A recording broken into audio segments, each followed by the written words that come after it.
Another attendee also asked his question, which was translated. پیارے لڑکا ان کا نام مکرم بسم رویسی صاحب ہے. انہوں نے 2015 میں جو ہے بیعت کی تھی اور یہ اسلامی فیکلٹی میں جو ہیں ادھر اسٹوڈنٹ تھے اس وقت. تو یہ فرماتے ہیں کہ میرے عزیزوں و اقارب اور جو لوگ میرے ساتھ اسٹڈی کر رہے تھے وہ مجھ پہ یہ الزام لگاتے تھے کہ میں نے جو اپنا ایمان بدلا ہے یا جو بیعت کی ہے یہ پیسوں کی وجہ سے کی ہے کہ لوگ مجھے جو جماعت والے ہیں مجھے پیسے دیتے ہیں. تو پیارے آقا سے یہ سوال تھا کہ میں اس الزام کا کیسے لوگوں کو جواب دے سکتا ہوں؟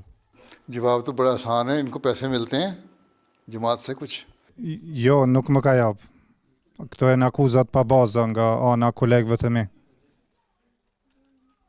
وہ کہہ رہے ہیں کہ مجھے کچھ نہیں ملا. جب ان کو کچھ نہیں ملا تو یہ سوال کا جواب دے سکتے ہیں. اس لیے یہ الزام ہی غلط ہے کہ مجھے پیسے ملتے ہیں. اس لیے میں نے اپنا دین بیچا نہیں ہے. میں نے تو اللہ تعالیٰ اور اس کے رسول کے حکم پر عمل کرتے ہوئے آنے والے امام مہدی اور مسیح موعود کو ماننا ہے. اور آن صلی اللہ علیہ وسلم نے فرمایا تھا کہ آنے والے امام مہدی اور مسیح جو پیغام تمہارے تک پہنچے تو اس کو میرا سلام کہنا اور اس کو قبول کر لینا. اور اس وجہ سے میں نے اس کو قبول کر لیا ہے.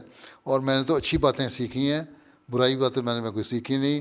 میں اسی ایک اللہ پہ یقین کرتا ہوں, ایمان لاتا ہوں جس پہ سارے مسلمان ایمان لاتے ہیں. میں اسی رسول پہ یقین رکھتا ہوں اور خاتم النبیین مانتا ہوں جس پہ سارے مسلمان یقین رکھتے ہیں.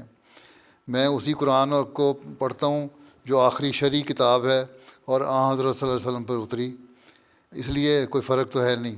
ہاں اس زمانے میں صلی اللہ علیہ وسلم کا بھی حکم تھا اور اللہ تعالیٰ نے قرآن کریم میں بھی فرمایا وہ آخرین منہم لما یلقوا بہم کہ سورہ جمعہ میں کہ وہاں آخری زمانے میں بھی میرے جیسا ایک متبادل نبی آئے گا یا میرا نمائندہ آئے گا, اس کو قبول کر لینا. اللہ تعالیٰ نے فرمایا کہ آخری زمانے میں بھی صلی اللہ علیہ وسلم کی طرح ہم ایک شخص کو بھیجیں گے.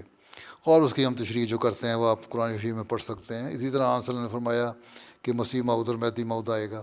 تو میں تو ان پیش گوئیوں کو پورا کرنے کے لیے اور اس حکم کی وجہ سے جو اللہ تعالیٰ نے اور اس کے رسول نے دیا تھا احمدیت کو قبول کی ہے, نہ کہ کسی لالچ کی وجہ سے.